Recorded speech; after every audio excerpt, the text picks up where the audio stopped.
Meine sehr geehrten Damen und Herren, ich darf Sie zu unserem ersten Vortrag im Rahmenprogramm unserer Ausstellung Iron Man Mode in Stahl begrüßen, ausnahmsweise schon vor dem Beginn als Warm-up. Für die Ausstellung findet es vor der Eröffnung statt. Die Eröffnung ist nächste Woche, Anfang nächster Woche. Und ich darf Ihnen die erste Vortragende in unserer Reihe vorstellen. Es ist Chassica Kirchhoff from the Detroit Institute of Art in the United States of America.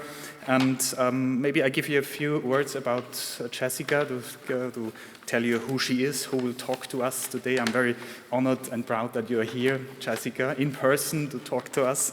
Chassica is Assistant Curator of European Sculpture and Decorative Arts at Detroit Institute of Art. The collection she is in charge of comprises over 7,000 objects from the late antiquity to around 1850, I think, and it includes a whole range of works of art from different character, like armor, tapestries, metalwork, stained glass, ceramics, etc. So a wide range, but her true focus and true passion is, of course, arms and armor, and that's why she's here today to speak to us. She joined the DIA in early 2020, coming from the Metropolitan Museum in New York, where she had spent some time as an Andrew W. Mellon Curatorial Research Fellow in the Department of Arms and Armor. And at the Met, for example, she contributed a lot of research. She's done a lot of research on the provenance of the collection of arms and armor at the Metropolitan Museum, and she also contributed to the watershed exhibition, The Last Night, the art, armor, and ambitions of Maximilian I in, I think it was late 2019, early 2020, with a few pieces from our collection on loan to the Metropolitan Museum.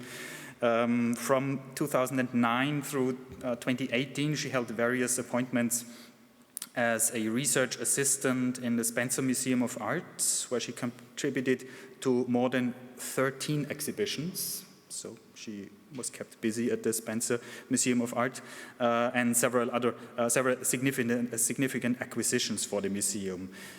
She holds an undergraduate degree in both art history and studio art, as well as a PhD in art history from the University of Kansas, and her background as an artist working in metals and glass informs her curatorial practice. Very interesting.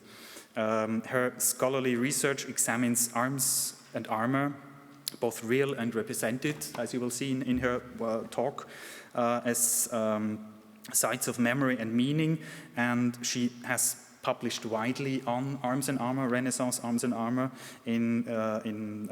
widely on the visual language and mnemonic potential of armor, as well as histories of collecting and provenance research practices. And the book, the Thun Hohenstein Album, Meaning and Memory in a Paper Armory, will appear in early 2023. So I'm looking forward to this book very much, because it's on a sketchbook in Prague, which is very important for the Viennese collection too.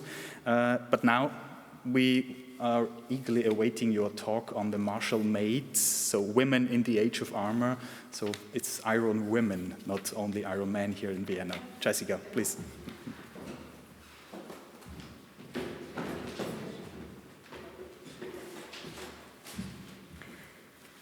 So vielen Dank, Stefan, for that wonderful introduction, and thank you to all of you for joining us this evening, and also for allowing me to speak of English.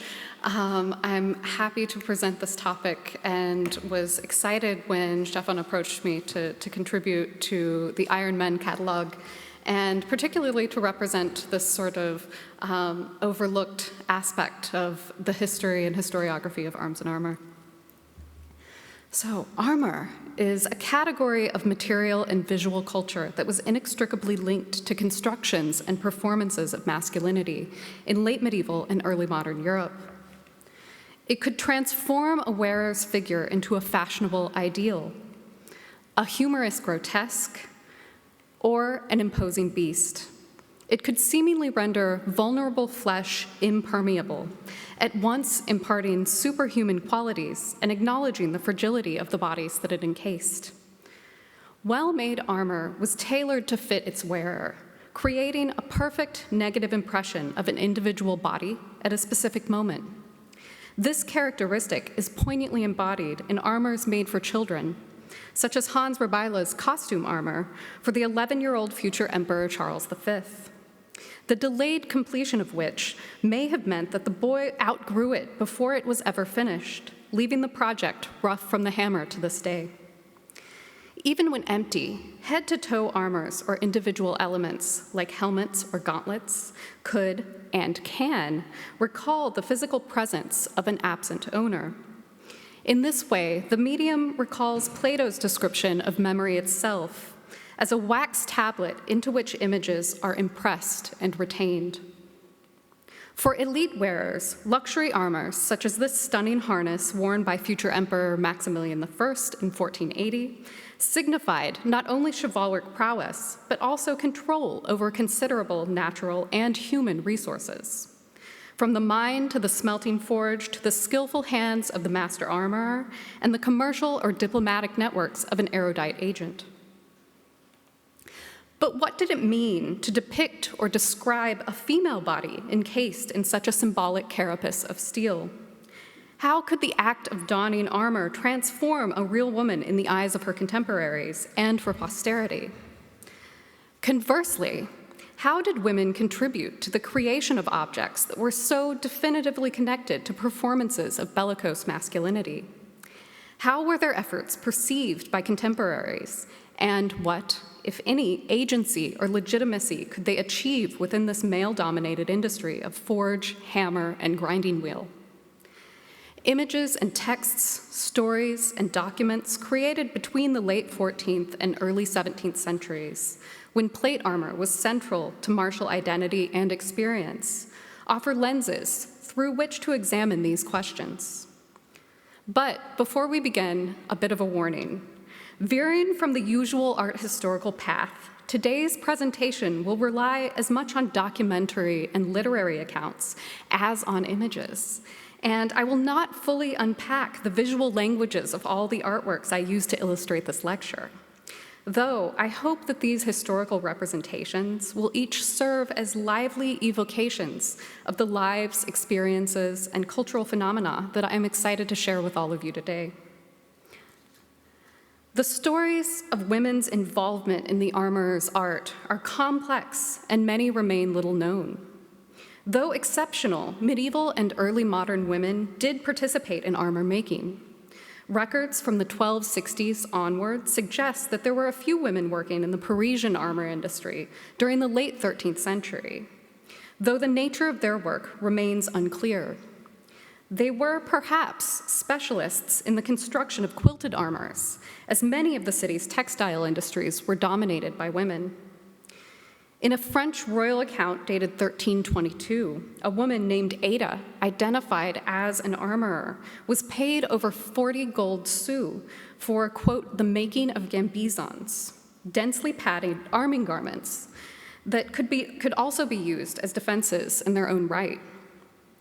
This sturdy 15th century jack shares their multi-layered construction.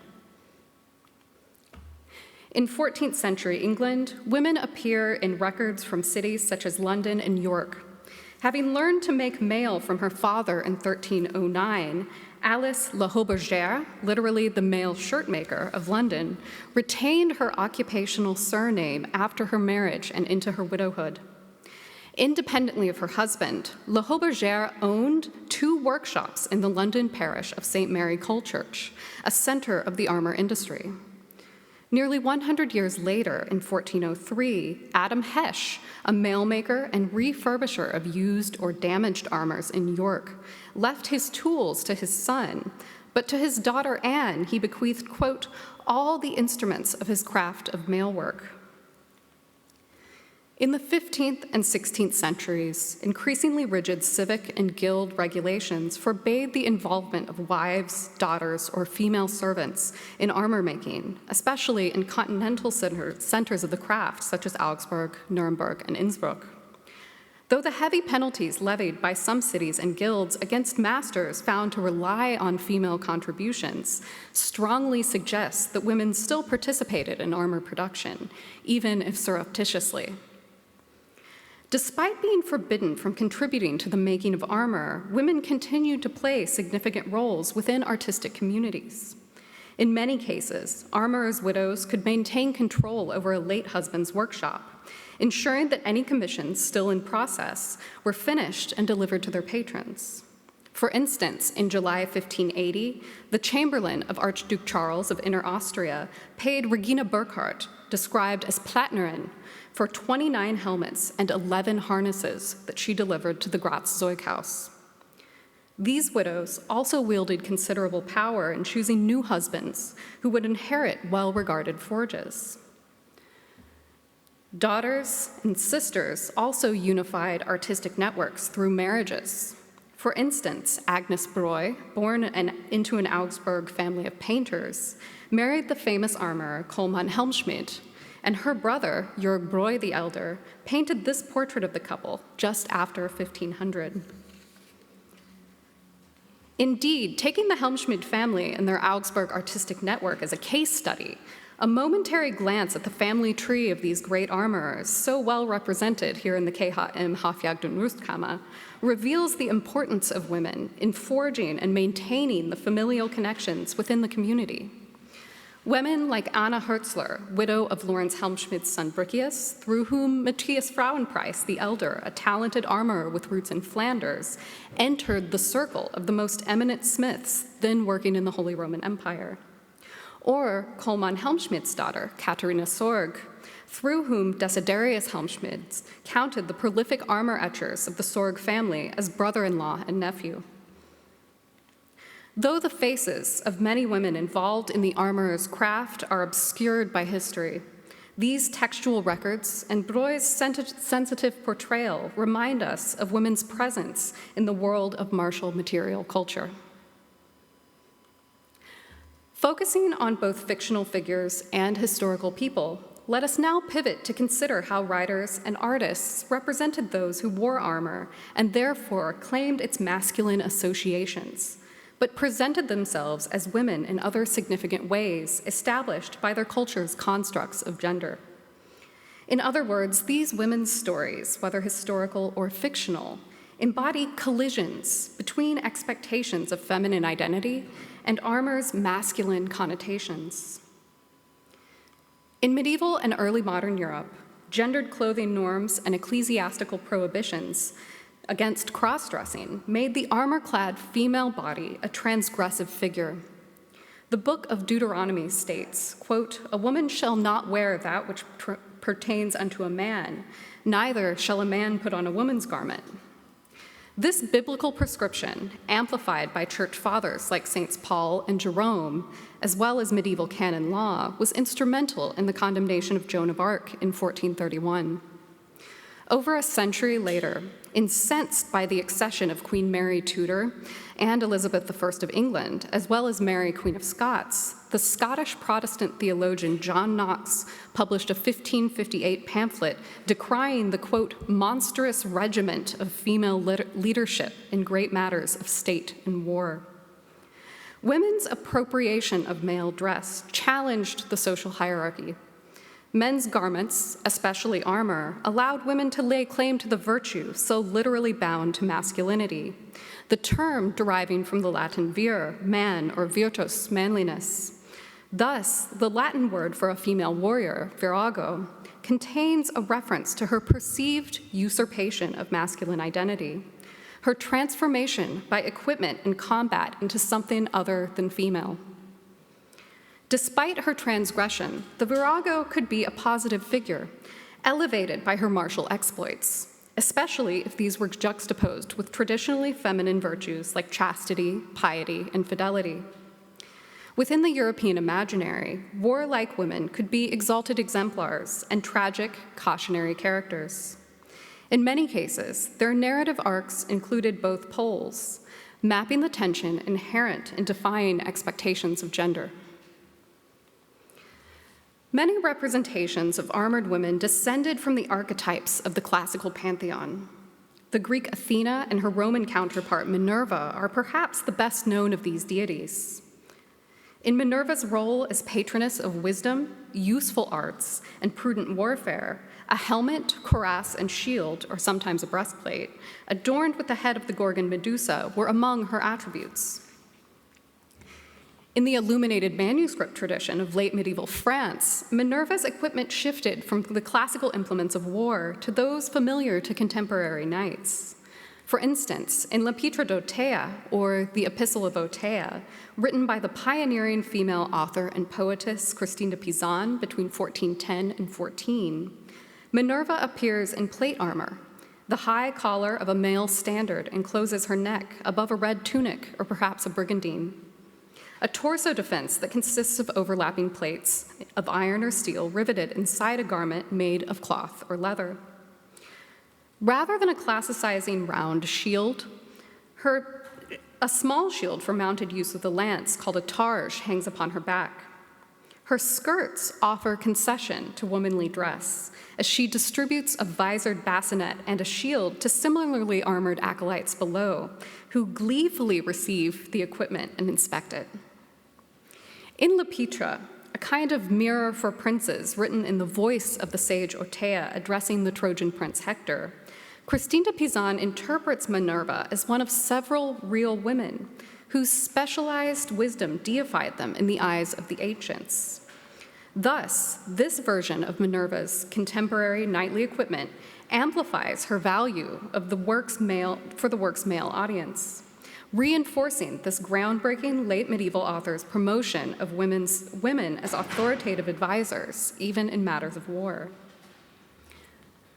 By the second half of the 15th century, artists had revived classical depictions of Minerva, encasing her in muscled cuirasses and arming her with shields embossed with the screaming head of Medusa. However, these attributes were not simply emulations of the goddess's classical iconography. They were called real armors in the all'antica, or antique manner, also known as armor alla Heroica and alla Romana, referring to their heroic and Roman associations. By the second quarter of the 16th century, armors all'antica had been refined into wearable sculptures by artists like the Milanese brothers Filippo, Francesco, and Giovan Battista Negroli. These defenses recast Renaissance wearers as superhuman classical heroes, as embodied in this spectacular armor made by the goldsmith and armorer Bartolomeo Campi for Guidobaldo II della Rovere, Duke of Urbino, who later gave it to Emperor Charles V. In addition to Minerva, the Roman pantheon included Bellona, the wilder goddess of conquest and the destructive facets of conflict. Bellona's attributes, like Minerva's, include a helmet and shield, often accompanied by a whip or firebrand, suggesting her more aggressive demeanor, and in this case, she is hiding down at the bottom. Though Bellona was less prominent in late medieval visual culture, she joined Minerva in early modern artists' visualizations of power.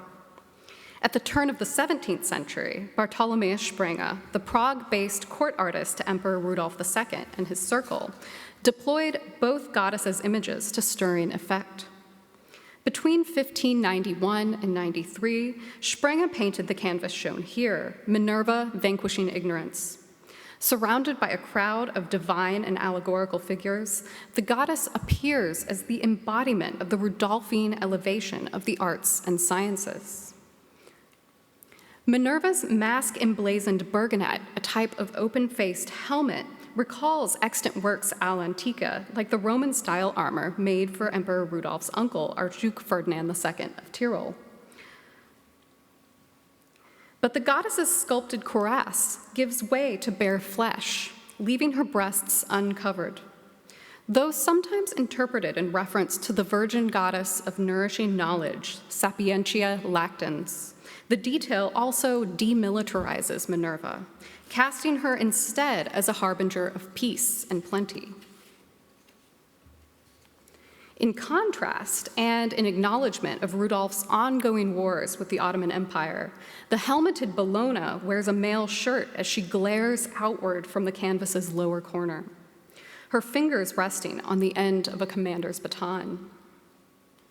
A few years later, in 1600, Sprenger and the Dutch engraver Jan Harmens van Muller cast Bellona as a central animating spirit leading imperial troops against Ottoman adversaries. In this engraving, Bellona's anatomical cuirass twists with her body, paradoxically revealing her feminine form while blurring the distinction between flesh and armor. As in classical myth, armored women strode through late medieval and early modern poetry and prose. During the 14th and 15th centuries, the image of the woman warrior was codified in the literary tradition of the worthies. The 9 worthies, Hector, Alexander the Great, Julius Caesar, Joshua, David, Judas Maccabeus, Arthur, Charlemagne, and Godfrey de Bouillon, together represented some of the most famous and exemplary men of the classical, biblical, and chivalric past. They were often depicted in texts and images following their literary introduction by Jacques de Longuyon around 1312. The worthies' female counterparts, as listed by authors like Eustace Deschamps, were Delphile of Argos, who laid siege to Thebes, the Amazons Sinopa, Lampedo, Hippolyta, and Menalpa, the ancient conqueror queens Semiramis of Assyria and Toita of Illyria, Queen Tomiris of Scythia, said to have decapitated King Cyrus of Persia to avenge her son's murder, and Queen Penthesilea, whose Amazons aided Hector in the defense of Troy. Around 1361, concurrent with the first emergences of plate armor, Giovanni Boccaccio recounted the lives of 106 women, including expansions of the stories of the 9 female worthies in De Mulieribus Claris, or Concerning Famous Women. Copied in both Latin and the vernacular for illustrious patrons, De Mulieribus transmitted depictions and accounts of armored female bodies to viewers and readers throughout Europe. Boccaccio's descriptions of those women who took up arms and ruled nations as, quote, manly or possessing a masculine spirit has been interpreted by some authors as backhanded praise. However, Boccaccio's honorary elevation of these women from femininity to masculinity articulated the ways that they were perceived to have surmounted the gendered hierarchy of the late Middle Ages. By emphasizing their attainment of masculine virtues, Boccaccio presented women such as Tomiris and Penthesilea as potential exempla for male readers. Further, the author's use of Latin in De Mulieribus Claris reveals that he imagined a primarily male readership, as even women literate in the vernacular were less likely to read Latin during the 14th century. Imposing incarnations of the worthy women appear alongside their male counterparts on the frescoed walls of the Sala Baronale of the Castello della Manta, the Piedmontese seat of the Del Vasto family, Marquise of Saluzzo from the mid-12th through the mid-16th centuries. Commissioned by Valeriano, the so-called bastard of Saluzzo, between 1411 and 1416, the frescoes depict each of the worthies, female and male, clad in of-the-moment plate armor, worn under sumptuous garments emblazoned with heraldic insignia and trimmed with jewels. The figure's arms and armor were once covered in tin and gold leaf. They would have glimmered in the candlelight of this baronial great hall. Verses inscribed beneath the figures, like the iconography itself, are lifted from the Livre de Chevalier Errant, the Book of the Wandering Knight, a chivalric romance written by Tommaso III de Saluzzo, Valeriano's father and predecessor. These texts associate each of the worthies with real men and women of the Del Vasto family. Lampedo is conflated with Risciarda, the only daughter of the Milanese lord Galeazzo I Visconti and great-grandmother of the fresco's patron. Tomiris recalls Beatrice de Ginevra, the patron's paternal grandmother. Toita represents the French aristocrat Marguerite de Raosa, wife of Tommaso III, whose natural son commissioned the frescoes, and whose words accompany the images. By collapsing the legendary personae of the worthies with the patron's foremothers, the frescoes elevate these noble women and their spouses to legendary status, legitimating Valeriano's rule as regent for his younger brother, Ludovico I. The armors that encase the women worthies and their bellicose sisters in manuscripts and frescoes cast these figures not as incredible phantoms of a mythic past, but as warriors of the viewer's own time. A printed edition of De Mulieribus Claris, created in the Swabian city of Ulm in 1473, contains woodcuts that depict Amazons and legendary warrior queens encased in the elegant and innovative plate armor produced in the region. The Amazon co-rulers, Marpecia and her sister Lampido, gallop across this page in full harness. Though the queen's long hair streams from beneath their crowns, they are followed by female troops whose markers of gender are completely effaced by their armored bodies. On another page, Penthesilea charges, lance couched toward her foes. Again, long tresses cascading from her sallet are the only markers of femininity. The rest of her body is covered in steel down to the pointed toe caps of her sabatons. By cladding these armors in equipment evocative of the armor forged in nearby cities like Augsburg, the printers from Ulm resituated Penthesilea, Marpecia, and Lampido within the viewer's own horizons of experience, pulling them out of myth and onto the contemporary battlefield. The worthies and other famous women eulogized by Boccaccio were far from the only martial heroines to charge across the page. The Italian poet Matteo Maria Boiardo included two female knights, Bradamante and Marfisa, among the main characters of his verse epic, Orlando Innamorato. Both women's stories were further developed in Ludovico Ariosto's amplified iteration of the tale, Orlando Furioso, whose frontispiece is seen here.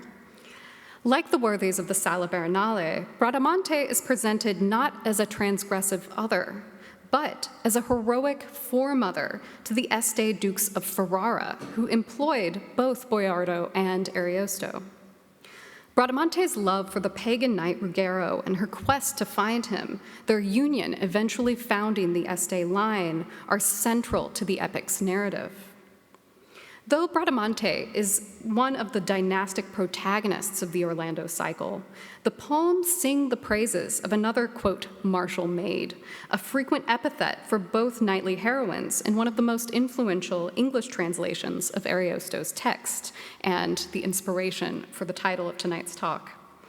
Marfisa is Ruggiero's estranged sister, the Saracen queen of India. Though bearing arms and wearing armor would have multiplied her strangeness to 16th century audiences, conditioned to view the Islamic world in South Asia as other, both poets describe Marfisa with admiration.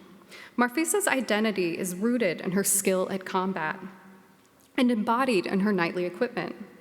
When she recognizes her stolen armor as a prize offered at a tournament hosted by the king of Syria, she instinctively seizes it.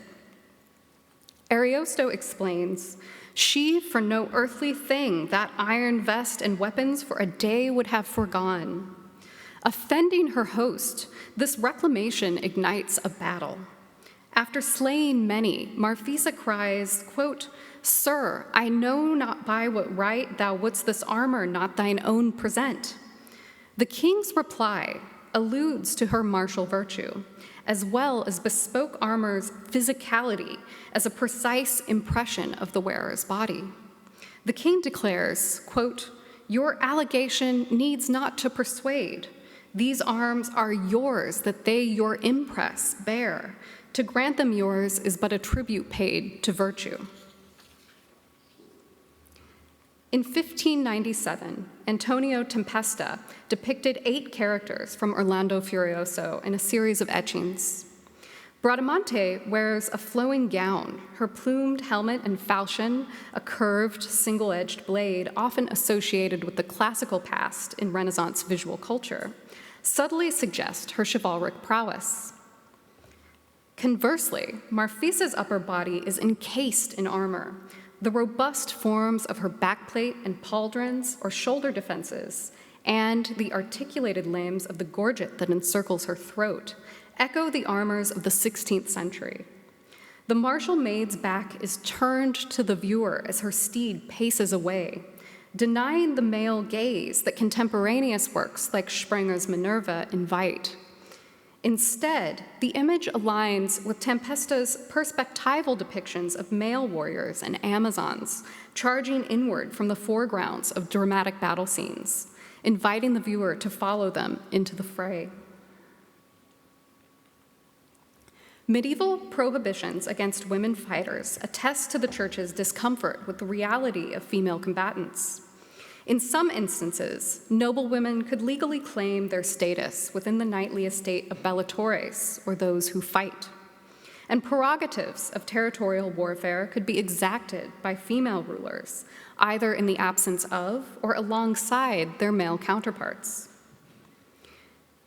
In the 1340s, Countesses Jeanne de Penthièvre and Jeanne de Montfort fielded troops against one another in the Breton War of Succession, and both women claimed the title Duchess of Brittany. The conflict served as a proxy war within the scope of the 100 Years' War between England and France, with Jeanne de Penthièvre and her husband, Charles of Blois, backed by the French, and the Count and Countess of Montfort supported by the English. Though their power was wielded primarily off the battlefield in strategic and logistical endeavors, Jean Lebel's 1351 account and later versions of Froissart's chronicles claim that both women participated in combat. Jeanne de Montfort was said to have led a sally fully armored from the besieged town of Hennebont and set flame to the camp of her opponent's French allies in 1342. This deed earned her the sobriquet La Flemme. In an echo of Boccaccio's descriptions of famous women in De Mulieribus, Froissart would declare in his chronicle that Jeanne de Montfort, quote, had the courage of a man and the heart of a lion. A crowned female leader in courtly dress, either La Flamme herself or the besieging Jeanne de Penthièvre, rides confidently through the background of a miniature depicting the siege of Hennebont, in a manuscript copy of Froissart preserved in the French Bibliothèque Nationale. As female combatants in an episode within the 100 Years' War, the two Breton countesses are often overshadowed by another bellicose Jeanne d'Arc, or Joan of Arc, known as La Pucelle, or the Maid of Orleans, after her deliverance of that city from an English siege in 1429. Unlike noble women, who primarily figure in today's discussion, and could, in theory, count war among their princely prerogatives, Joan was a peasant girl from the village of Domremy in Lorraine. An exceptional and enigmatic figure, her sheer determination and tenacious self-assuredness impressed her memory into the wax tablet of history. Her life has been the subject of countless studies, and she is the best documented and most famous woman fighter of the era. Paradoxically, the only contemporaneous image of La Pucelle, a nom de guerre that she embraced wholeheartedly in her dictated correspondence, is a doodle in the margins of the proceedings of the Parisian Parliament, seen here. This image, an impression of a comely, long-haired young woman carrying a banner and a knightly sword, was sketched by a clerk named Clement de Falkenberg, who had never seen the Maid in person, next to his entry from the 10th of May, 1429, recording the victory at Orleans, for which Joan would become known. This image, like countless other posthumous representations, effaced Joan's brashly masculine self-presentation, with short hair cut in the courtly fashion of the time, and a penchant, when not encased in armor, for wearing luxurious clothes befitting a knight or noble man of her day. In early 1429, prior to her triumph in Orleans and her subsequent attempt to liberate Paris, the future Charles VII supplied the Maid with a bespoke harness befitting a man-at-arms. The privileges of armor and masculine clothing became so central to her identity that after her capture by English and Burgundian forces, she only briefly renounced her martial dress before recanting in a dramatic series of depositions. She owned enough equipment to donate a full harness and a sword to the Abbey of Saint-Denis. On the 8th of June, 1429, the French courtier Guy de Laval wrote to his mother, breathlessly describing an encounter with La Pucelle. His letter reads, quote, "I saw her completely covered by plate armor, except for her head, a small axe in her hand, mounted on a great black charger. Joan's armor encased a shrewd, if inexperienced, military leader, and members of her circle later reported that she could, quote, ride a horse wielding a lance as well as a more experienced soldier, and they claimed, quote, everyone marveled that she acted so wisely and clearly in waging war, as if she was a captain who had the experience of 20 or 30 years. At the end of the 15th century, Countess Caterina Sforza Riario de' Medici, ruler of the Italian towns of Forlì and Imola in the Emilia-Romagna, also distinguished herself as a cunning and formidable martial adversary. Born the natural daughter of Galeazzo Maria Sforza, Duke of Milan, Caterina was trained in the arts of horse and hunt that distinguished the House of Sforza, defined by its martial lineage. This portrait, painted by Lorenzo di Credi, is thought to represent the young noblewoman. In 1484, aged 21 and heavily pregnant, Caterina seized and occupied the Castel San Angelo in a bid to ensure the new pope confirmed the lands and title bestowed on her husband, Girolamo Riario, by his uncle, the late Pope Sixtus IV.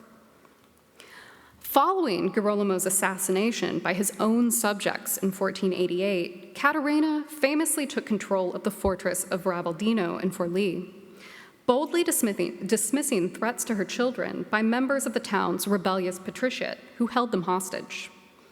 Machiavelli, the famous Florentine political theorist and a contemporary critic of Caterina's, would later embellish this episode in The Prince. And his post facto claim that the Countess defiantly lifted her skirts and exposed herself to the captors who held her children, declaring that she had the ability to create more heirs at will, persists to this day. Following her standoff against the Forlivesi patricians, Caterina took her image into her own hands, commissioning a medal from Niccolò Fiorentino. The recto of this classicizing object presents the Countess as a virtuous widow, her head covered by a demure veil. However, the verso depicts a winged victory charging forward in a chariot accompanied by the motto Victoriam famet sequitur, or fame follows victory. In 1499, Caterina sought to defend Ravaldino as Cesare Borgia laid siege to the fortress. In a last stand before her betrayal and capture, she was said to have fought, armored alongside her soldiers as Borgia's French troops breached the walls. According to some accounts, such as the Venetian diarist Marino Sanuto, she was long accustomed to wearing a secret cuirass beneath her clothes. Other contemporaries, like the French chronicler Jean d'Auton, compared her defense of Ravaldino to one of the worthies. D'Auton writes, quote, during the perilous danger of the assault came Lady Caterina Sforza, like the Prus Tamaris. Those women who donned armor, repelled sieges, commanded troops, or charged into battle enjoyed both fame and infamy in their own times. Joan of Arc was heralded first as a visionary, then scorned as a heretic, before her posthumous redemption at Hirons in 1449 through 1456. In the nearly 6 centuries since her death, Le Pucelle's image and myth have been transmitted, amplified, and redeployed in service of all manner of causes. As early as 1503 and 04, she featured in Dufour's History of Famous Women. An illuminated miniature, seen here, that illustrates her life, echoes the letter written by Guy de Laval, as the Maid appears armored and mounted, though her black charger has been replaced with the archetypal knightly white steed. Over a century later, Peter Paul Rubens visualized Joan, fully armored and at prayer around 1620, in a painting that may be connected to an anthology of verses by French and Flemish writers eulogizing her exploits. Rubens armors La Pucelle in the style of his own time, as many later artists would do. He also feminizes and idealizes her appearance, replacing the historical Joan's controversially boyish crop with long tresses. Like the Maid, Caterina Sforza's martial exploits and bold persona were both celebrated and decried during her lifetime. In 1497, even before Borgia's siege, Filippo Foresti included her in De Plurimis Claris Selectesque Mulieribus, or Selections of the Most Famous Women, a work obviously influenced by Boccaccio, but updated to include contemporary heroines. The 1497 edition uses mostly formulaic modular woodcuts to illustrate each famous woman's biography. But Caterina's life is accompanied by a unique profile portrait of her in widow's garments, derived from Niccolò Fiorentino's portrait medal. Popular songs also told her story. In the Lament of Caterina Sforza, written by Marsilio Compagnon around 1499, just after her capture by Borgia, the Countess recounts her struggles but defiantly declares, quote, "O you frightened Italians, if you hear my story, you will arm yourselves for honor and glory." Like imagined iterations of Joan of Arc, Caterina's myth was shaped and reshaped to fit the moment and the motivations of her biographers. Armors are charismatic objects that, as negative impressions of the body that invoke the physical forms of absent wearers, can recall martial identities and deeds. The Armory of Heroes, begun at Ambras Castle around 1570 by Archduke Ferdinand II, demonstrated this mnemonic power by gathering a, quote, honorable society of commanders and nobles represented by their empty armors and equipment, which now reside in the collections of the Kunsthistorisches Museum. Similarly venerable armories, such as the Dresden Rüstkammer of the Electors of Saxony, demonstrate how the cultures of remembrance that surrounded armor persisted through the 18th century. The Romantic revivals of the 19th century saw a renewed desire to imbue armors with the personae of illustrious warriors, especially those tied to the histories of newly formed or recently reformed modern nations. This was no less true for legendary women like Joan of Arc and Caterina Sforza. Numerous elements, as well as full harnesses, have been posthumously associated with Joan of Arc since the late 15th century. Her memory was resurrected in the imagination of a post-revolutionary France, eager to reclaim the glories of its medieval past. In 1807, this catalogue of the Napoleonic Musée de l'Artillerie, predecessor of today's Musée de l'Armée, presented an armor of Joan's, citing its scale and silhouette, which the authors read as feminine despite the prominent codpiece. In truth, this armor for the tournament on foot was crafted by Niccolò Silva of Milan around 1510, 8 decades after Joan's death. In 1878, the Bishop of Orléans claimed in a letter to the great armor collector William Henry Riggs that a late 14th or early 15th century bassinet was given by Joan to the Church of Saint-Pierre-du-Martrois in thanks for her defining victory. The helmet's patina and the chain attached to its peak were cited as evidence of its votive role. However, the earlier churches that once occupied the site of Saint-Pierre-du-Martrois, Saint-Lay and Saint-Pierre-en-Saint-Lay, were destroyed in 1364 and again in 1428, and reconstruction was not begun until 1501. Therefore, there would have been no standing church on the site to which the Maid of Orléans could offer her helmet after lifting the siege in 1429. And though the helmet's patina and suspension chain allude to its display in a church, it bears the marks of a warhammer or poleaxe and a lance or bodkin that pierce its sides. These traces of grievous blows that do not seem survivable suggest the bassinet was more likely part of a funerary achievement, hung near a tomb to commemorate its fallen owner, than an offering in thanks for a victory. Despite these historical and material complications, the helmet joined many other early 15th century objects that were venerated as vestiges of Joan's victories and virtue. Victor Bachereau, a Parisian dealer who likely owned the helmet during the 1890s, and the client to whom he sold it, the Duc de Dino, repeated this provenance. The story persisted even after the bassinet's acquisition by the Metropolitan Museum of Art in 1904. Each repetition reinforced the helmet's perceived significance as a relic of a storied hero, or in this case, heroine. A breastplate associated with Caterina Sforza also embodies the persistent desire to identify an armor with a famously bellicose woman. Now in Bologna, it was long published and exhibited in association with Caterina.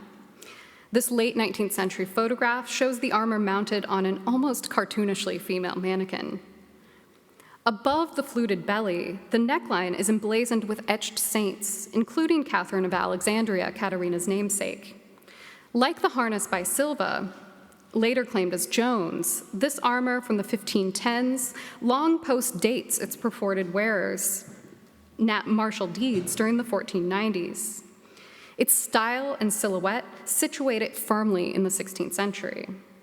19th century authors claimed that the image of St. Catherine, as well as the breastplate's globose chest and tight waist, identified it with a woman wearer, perhaps the renowned countess. Once again, the cinched waist that helped to distribute the armor's weight onto the wearer's hips and the rounded forms characteristic of early 16th century harnesses were confused with the curvaceous feminine silhouettes of the author's own Victorian era. Though their true names have been lost to history, though their true wearers' names have been lost to history, these objects have been transfigured, reinterpreted as metonyms, even relics, of the martial exploits of famous women. These examples and the many other artifacts associated with figures like Joan of Arc or Caterina Sforza demonstrate the persistent fascination with women who transgressed long-established norms of gender by donning armor and fighting. Though the images, narratives, and events described here offer only a small glimpse of the many examples of armored women who inhabit the European imaginary, scholars continue to resituate historical women combatants' actions within complex late medieval and early modern structures of martial and princely power. Though their associations were long ago proven fictional, armors such as those in Paris, New York, and Bologna, which were invested with the identities of real-life martial maids, invite consideration of how they recalled these women's exploits for generations of viewers. Thank you.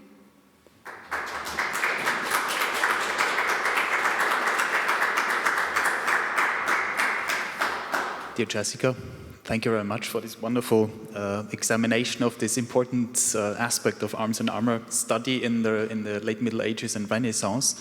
I think we have a few minutes for a Q&A.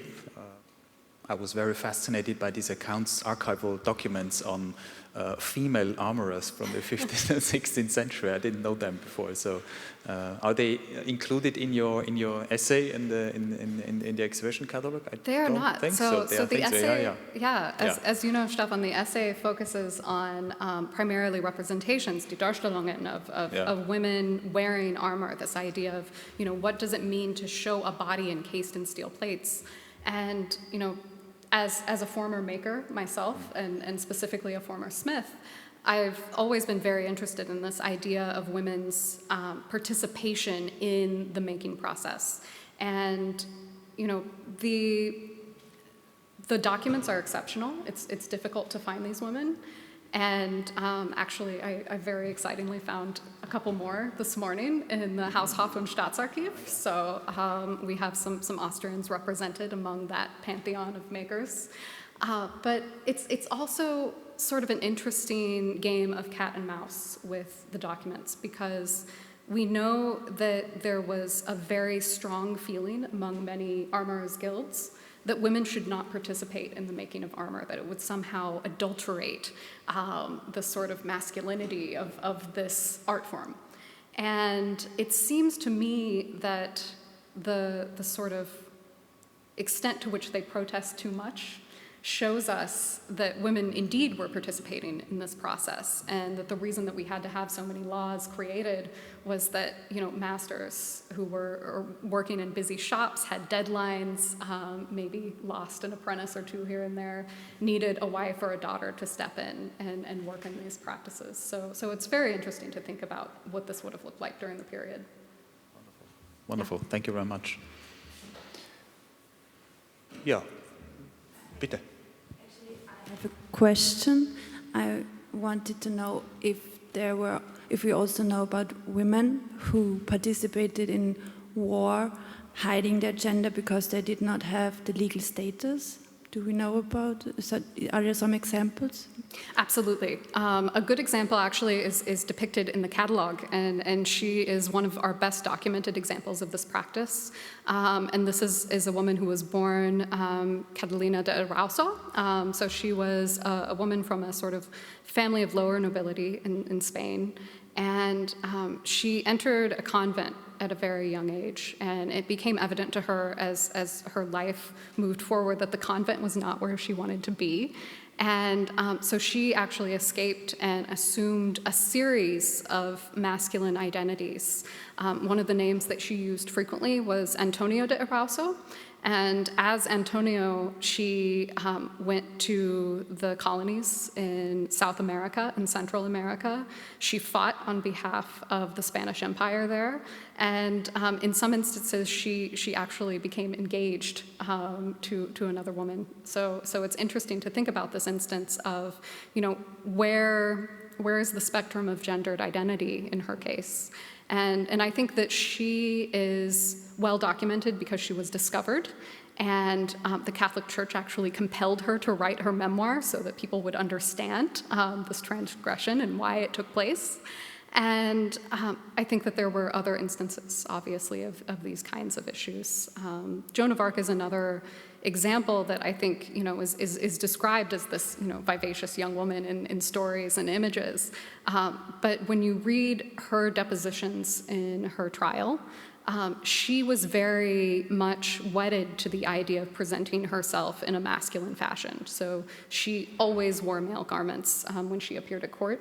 And in her trial, when asked to sort of reject that part of herself, really to save her own life, she did it temporarily, and then the next morning she woke up and came back into the courtroom and said, no, I'm not rejecting that aspect of who I am.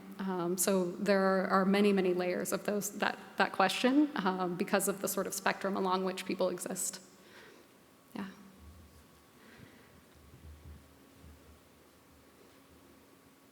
Gut. Wenn es keine Fragen, if there are no more questions for you, then, dear Chassica, thank you very much for this wonderful talk, and it was a pleasure to have you here in Vienna. Vielen Dank. Yeah, thank you all for coming.